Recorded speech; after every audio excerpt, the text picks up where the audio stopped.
Eu saúdo a todos os irmãos na paz do Senhor Jesus. Eu quero convidar todos os meus irmãos em Cristo para nós analisarmos uma experiência que uma irmã teve com um anjo em seu quarto. Isso mesmo, o anjo apareceu para essa irmã no seu quarto enquanto ela orava e ela fez uma prova com esse anjo. E eu quero convidar a todos os meus irmãos para nós analisarmos se essa prova que ela fez com esse anjo está de acordo com a Bíblia ou ela não teve entendimento e por isso ela fez essa prova com o anjo. Então, eu quero ler um versículo aqui com meus irmãos para nós analisarmos se Deus manda a gente fazer essa prova mesmo com esse anjo, com esses seres espirituais, ou a irmã apenas entendeu de forma errada o texto e fez uma prova que não é a prova que a Bíblia manda. Então vamos ler um versículo bíblico antes de nós analisarmos a prova que essa irmã fez com o anjo. E falem 2 ou 3 profetas, e os outros julguem. 1 aos Coríntios, capítulo 14, versículo 29. Agora vamos analisar a experiência dessa irmã com esse anjo. Mas nós temos a mente de Cristo. Também quero contar para os irmãos que antes de irmos para o congresso, os apóstolos fizeram uma campanha na live. A campanha se chamava Tocando a Larga Distância. E eu me lembro que eu estava orando de joelhos na madrugada, com a minha Bíblia nas mãos, junto com a live da campanha, e eu vi quando o apóstolo disse que os anjos do Senhor iriam nos visitar em casa, irmãos. Então senti quando chegou um anjo perto de mim. E logo perguntei nos meus sentidos: você crê que o Senhor Jesus veio em carne? E ele respondeu que acreditava que sim, que o Senhor Jesus veio em carne e que o sangue de Jesus purifica pecados. E na mesma hora entendi porque o anjo disse aquelas palavras. Amados, não acrediteis em todo o espírito, mas provai se os espíritos são de Deus, porque já muitos falsos profetas se têm levantado no mundo. Nisto conhecereis o Espírito de Deus. Todo o espírito que confessa que Jesus Cristo veio em carne é de Deus. 1 João, capítulo 4, versículos 1 e 2. Mas isso não é de se maravilhar, porque o próprio Satanás se transfigura em anjo de luz. 2 aos Coríntios, capítulo 11, versículo 14. Foi por causa dessas duas passagens bíblicas que nós lemos que essa irmã fez essa prova de perguntar para esse espírito, para esse anjo, se ele confessava que Jesus tinha vindo em carne. Aí o anjo disse para ela: sim, Jesus veio em carne, sim. Eu não só creio que Jesus veio em carne, como eu creio também que o sangue de Jesus purifica pecado. O anjo foi mais além ainda, né? Então, amados irmãos, mas não foi isso que João disse para essa irmã fazer. Nós lemos, né, no versículo de 1 João, capítulo 4, versículo 1 e 2, que João ele começa dizendo assim: filhinho, muitos falsos profetas se têm levantado no mundo. Aí ele continua dizendo, ele diz: provai os espíritos para ver se os espíritos vêm de Deus. Ou seja, João está se referindo aos espíritos que está usando a boca dos falsos profetas. E não a um anjo que chega para você ou a um ser de luz que chega para você e você faz a pergunta para ele se Jesus vem em carne ou se ele crê nisso, se ele crê naquilo. Não é isso, amado. Essa irmã ela não entendeu o texto e por isso ela fez a pergunta para esse anjo. Mas o entendimento real não é esse. E eu quero convidar os meus irmãos a nós lermos outro versículo para mostrar que o entendimento que João quis dar foi exatamente o que eu falei, que está no contexto lá de 1 João 4, 1, 2, que é claro. Então nós vamos ler aqui que é para provar o espírito que está usando aquela pessoa e não para perguntar para um espírito de luz se ele crê ou não crê que Jesus vem em carne. Vamos analisar mais versículos aí. A quem tu proferiste palavras e de quem é o Espírito que falou em ti? Jó capítulo 26, versículo 4. Pedro, tomando Jesus de parte, começou a repreendê-lo, dizendo: Senhor, tem compaixão de ti, e de modo nenhum te acontecerá isso. Mas Jesus, voltando-se, disse a Pedro: Para trás de mim, Satanás, que me serves de escândalo, porque tu não pensas nas coisas que são de Deus, mas só nas coisas que são dos homens. Mateus capítulo 16, versículos 22 e 23. E aconteceu que, indo nós à oração, nos saiu ao encontro uma jovem que tinha espírito de adivinhação, a qual, adivinhando, dava grande lucro aos seus senhores. Esta jovem, seguindo a Paulo e a nós, clamava: Estes homens que nos anunciam o caminho da salvação são servos do Deus Altíssimo. E ela fez isso por muitos dias, mas Paulo, se perturbando, voltou-se e disse ao Espírito: Em nome de Jesus Cristo te mando que saias dela. E na mesma hora o Espírito saiu.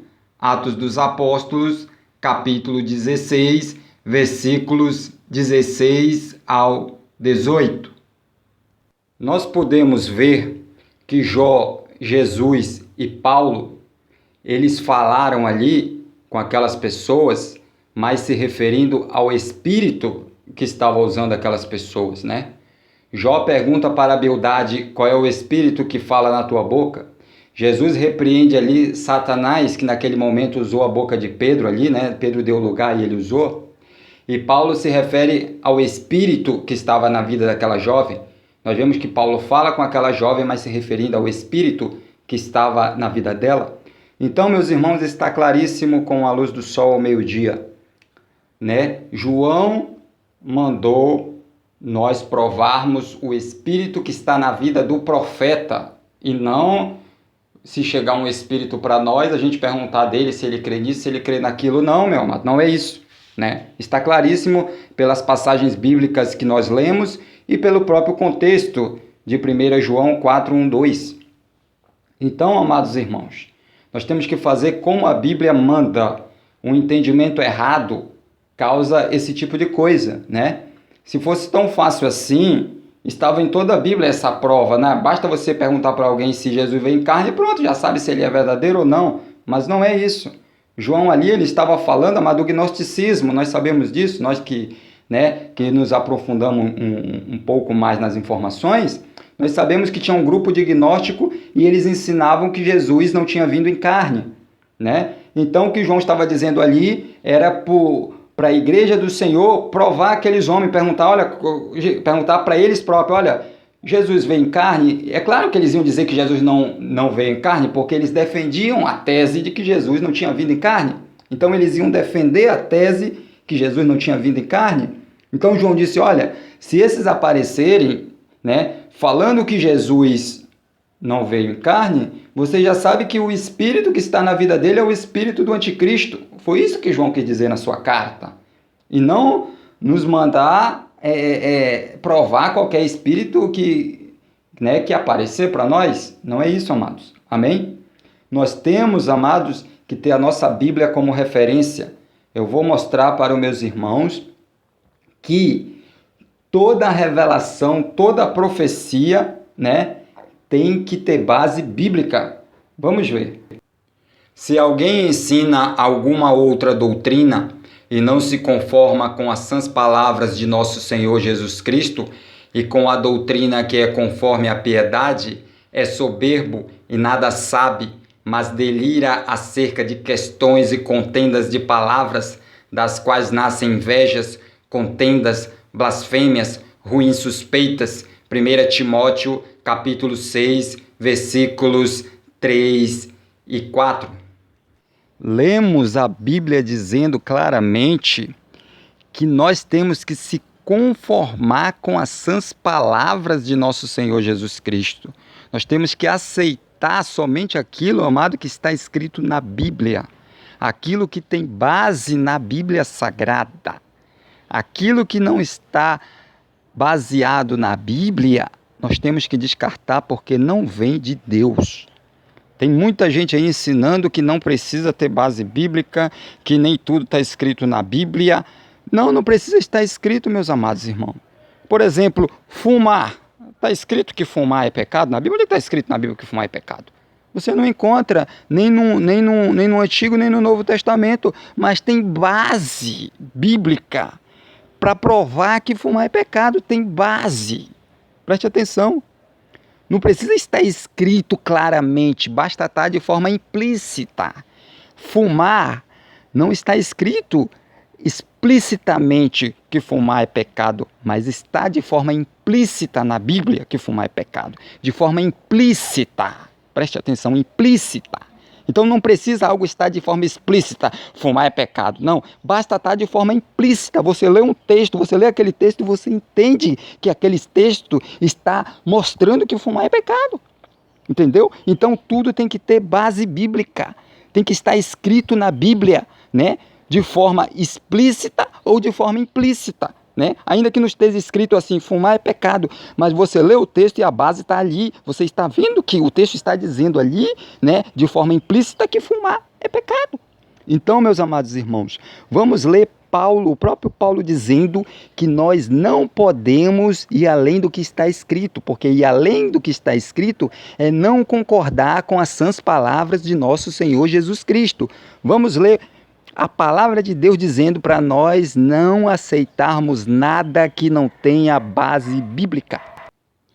E eu, irmãos, apliquei estas coisas por semelhança a mim e a Apolo, por amor de vós, para que em nós aprendais a não ir além do que está escrito, não vos ensoberbecendo a favor de um contra o outro.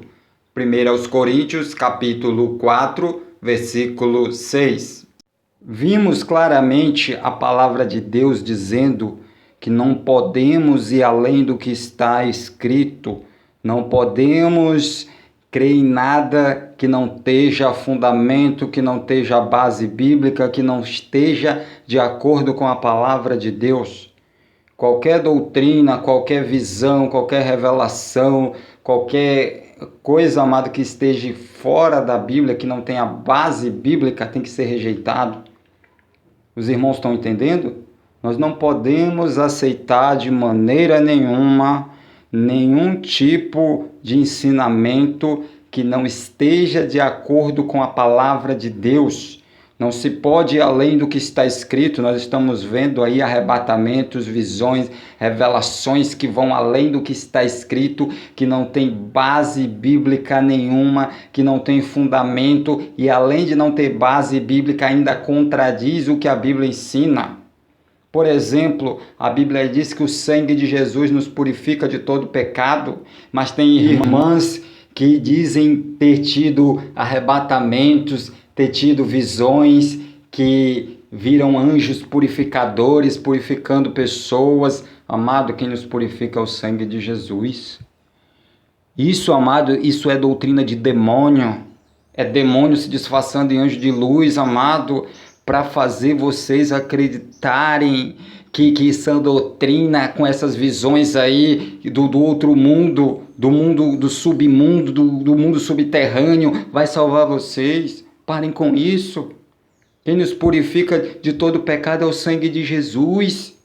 Como é que vem uma pessoa com uma doutrina aí só porque não usa maquiagem, só porque não corta cabelo, só porque usa roupa lá no pé, só porque anda com camisa lá no punho, aí vem para vocês dizendo que anjo pode te purificar, meu amado irmão? Essa doutrina tá envenenada. Não adianta ele pregar esse pacote todo de sã doutrina, eles pregarem esse pacote todo aí, não pode isso, não pode aquilo, tem que fazer relação com o esposo dentro do que a Bíblia ensina, pregar tudo isso que realmente é bíblico e chegar para você e dizer que quem te purifica são os anjos. que só o sangue de Jesus não é suficiente para te purificar, meu amado irmão. Que é isso? Como é que vocês aceitam uma coisa dessa? Vão indo além do que está escrito.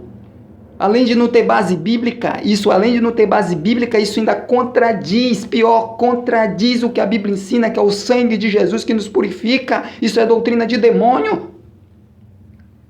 Isso é doutrina de demônio. Ai, irmão, mas anda todo encapado, prega uma doutrina, prega a santidade, mas prega que anjo te purifica. Tu vai ser condenado por idolatria a anjos. Tu chega lá diante do tribunal de Deus, o Senhor vai dizer, tu é idólatra. Quem te purificava não era o meu sangue, eram os anjos. Mas, Senhor, olha a minha saia lá no pé, olha o meu cabelão sem cortar, olha eu não uso maquiagem, olha eu não... Idólatra. Qual é a recompensa dos idólatras, irmão? Você é idólatra, você que está sendo purificado por anjo, você é um idólatra, você é uma idólatra, sua pastora idólatra. Amém? Fique todos na paz do Senhor Jesus, isso é um grande alerta para os meus irmãos, tá? Cuidado com essas visões antibíblicas, com esse espírito de adivinhação, adivinhando a vida das pessoas. Então, amados irmãos, vamos tomar muito cuidado, tá? Nós analisamos a visão dessa irmã aí, tá? A visão, foi uma experiência que ela teve, o anjo apareceu no quarto dela. Então, amado, isso serve de despertamento para nós, tomar cuidado com esse espírito, tá, da adivinhação, que ele está se passando por anjo de luz para enganar, se possível, até os escolhidos. Fique na paz do Senhor Jesus.